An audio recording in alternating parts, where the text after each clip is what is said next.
மாநகராட்சி பகுதியில் பாதாள சாக்கடை அடைப்பை பணியாளர் அதை குழிக்குள் இறங்கி அகற்றும் குறித்த வீடியோ வெளியாகி தற்போது பரபரப்பை ஏற்படுத்தியுள்ளது கருதி மதுரை மாநகராட்சி பகுதியில் பாதாள சாக்கடை கழிவுகளை மனிதர்களை அகற்றும் வகையில் பாதாள சாக்கடை அடைப்பை நீக்கும் பணிகளை இயந்திரங்களை பயன்படுத்தாமல் மனிதர்களை பயன்படுத்தும் நிலை தொடர்ந்து வருகிறது, தொடர்கதையாக இருந்து வருகிறது. மதுரை மாநகராட்சி 67வது வார்டு உட்பட HMS காலனி, தாமிரபரணி தெரு பகுதிகளில் பாதாள சாக்கடை அடைப்பு ஏற்பட்ட நிலையில் அதனை சுத்தப்படுத்தும் பணிகளில் பணியாளர்களை ஈடுபடுத்தும் காட்சியானது தற்போது சமூக வலைதளத்தில் பரவி பெரும் பரபரப்பை ஏற்படுத்தியுள்ளது. அந்த வீடியோவில் பாதாள சாக்கடை குழாய்களை எந்தவித பாதுகாப்பு உபகரணமும் இன்றி கையுறையும் எதுவுமின்றி அவர் பணி ஈடுபட்டு வருகிறார்.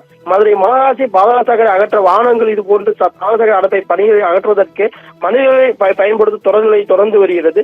தமிழக அரசு மனித கழிவுகளை மனிதர்களை அள்ளுவதற்கும் பாதாள சாக்கடையை மனிதர்களை இறக்கி பணி செய்வதற்கும் தடை விதிக்கப்பட்ட நிலையிலும் கூட மதுரை மாநகராட்சி பகுதியில் இதுபோன்ற நிலை தொடர்ந்து ஏற்பட்டுதான் வருகிறது. தொடர்ந்து இது குறித்து அந்த பணியாளர்களிடம் நாம் கேட்டபோது தொடர்ந்து எந்த ஒரு உபகரணமும் மதுரை மாநகராட்சியால் வழங்கப்படவில்லை என்று தெரிவிக்கின்றனர். ஏனென்றால் தொடர்ந்து மதுரை மாநகராட்சியை பொறுத்தவரை 100 வார்டு பகுதிகள் இருக்கின்றன. இந்த 100 வார்டு பகுதிகளிலும் பணியாற்றக்கூடிய பணியாளர்கள் தற்போது மாநகராட்சியில் எந்தவித பாதுகாப்பு உபகரணங்களும் தங்களுக்கு வழங்கப்படவில்லை என்ற ஒரு குற்றத்தை மாநகராட்சி மூலம் செலுத்தியுள்ளனர். இந்த வீடியோவான தற்போது மதுரையில் பரவி பெரும் பரபரப்பை ஏற்படுத்தியுள்ளது. ஏற்கனவே தமிழக அரசு இது போன்று பணியாளர்களை நேரடியாக பயன்படுத்தக்கூடாது, எந்த ஒரு பாதுகாப்பு உபகரணமும் இன்றி இதுபோன்று குழிக்குள் இறங்கக்கூடாது என்ற ஒரு தடை விதிக்கப்பட்டிருந்த நிலையிலும் கூட தற்போது இந்த மாநகராட்சியின் மெத்தன போக்கால் இது போன்ற நிலை தொடர்கதையாக இருந்து வருகிறது.